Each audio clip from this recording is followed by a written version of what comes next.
பஞ்சம மீட்பை பொறுத்தவரை சட்டப்படி எந்த தடையும் கிடையாது. உச்ச நீதிமன்ற உத்தரவு இருக்கிறது, உயர் நீதிமன்ற உத்தரவு இருக்கிறது, வருவாய்த்துறை நிலையாணைகள் இருக்கிறது. நிலம் வழங்கப்பட்ட போது போட்ட உத்தரவிலேயே பட்டியல் சாதியினர் 10 ஆண்டுகளுக்கு விற்றால் செல்லாது, பட்டியல் சாதி அல்லாதவர் வாங்கினால் செல்லாது, 10 வருஷத்துக்கு பிறகு விற்றாலும் அது செல்லுபடியாகாது என்கிற நிபந்தனையின் அடிப்படையில் வழங்கப்பட்ட நிலம் பஞ்சம நிலம். இந்த பஞ்சம நில மீட்புக்கான போராட்டத்தை தொடர்ச்சியாக பல்லாண்டு காலமாக மீண்டும் மீண்டும் நாம் முயற்சித்தாலும் இங்கே திருவண்ணாமலை மாவட்டம் அருங்குணம் கிராமத்திலே மீட்கப்பட்டதை போல ஒரு அத்து பூத்ததை போலத்தான் சில இடங்களில் இந்த நிலத்தை மீட்க முடிகிறதே தவிர பல லட்சக்கணக்கான ஏக்கர் நிலங்கள் பட்டியல் சாதி அல்லாதவர்கள் கையிலே பல தலைமுறைகளாக இருந்து கொண்டிருக்கிறது. உரிமை படைத்த நம்முடைய மக்கள் நிலமற்றவர்களாக அத்தக்கூலிகளாக கடுமையான வறுமையிலே வாடிக்கொண்டிருக்கிறார். சட்டம் தடை இல்லை, அரசு ஆணைகள் தடை இல்லை, நீதிமன்ற உத்தரவுகள் எந்த விதமான தடையும் இல்லை.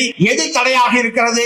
ஆட்சியாளர்களுக்கு மனமில்லை என்பதுதான் அதில் இருக்கிற மிக முக்கியமான தடை. தமிழ்நாடு அரசாங்கத்தை இந்த மாநாட்டின் வாயிலாக நான் வலியுறுத்த விரும்புவது பஞ்சம நிலம் என்று நீங்கள் கண்டறிந்திருக்கிற நாங்கள் சொல்லுவதையெல்லாம் நீங்கள் ஏற்க வேண்டிய அவசியம் இல்லை. இனிமேல் நீங்கள் புலனாய்வு குழுக்களை அமைத்து கண்டுபிடிக்க வேண்டிய அவசியம் இல்லை. ஏற்கனவே சுமார் 2.5 லட்சம் ஏக்கர் பஞ்சம நிலம் இன்ன இடத்தில் இருக்கிறது, இன்னாருடைய ஆக்கிரமிப்பு இருக்கிறது, இன்னென்ன சர்வே எண் என்பது உட்பட அரசிடம் இருப்பதாக ஏற்கனவே வருவாய் நிர்வாக ஆணையர் அறிக்கையை வெளியிட்டிருக்கிறார். நீங்கள் கண்டறிந்திருக்கிற குறைந்தபட்சம் அந்த 2.5 லட்சம் ஏக்கர் பஞ்சம நிலத்தை மீட்பதற்காவது ஆக்கப்பூர்வமான நடவடிக்கை எடுக்க வேண்டும் என்று இந்த மாநாட்டின் வாயிலாக தமிழ்நாடு அரசாங்கத்தை நான் வற்புறுத்த விரும்புகிறேன். தமிழ்நாடு தீண்டாமை ஒழிப்பு முன்னணியும் மார்க்சிஸ்ட் கம்யூனிஸ்ட் கட்சியும் அரசு செய்யவில்லை என்றால் நாங்கள் நிலத்தை பறிமுதல் செய்து நிலமற்ற பட்டியல் சாதி மக்களிடம் ஒப்படைப்போம்.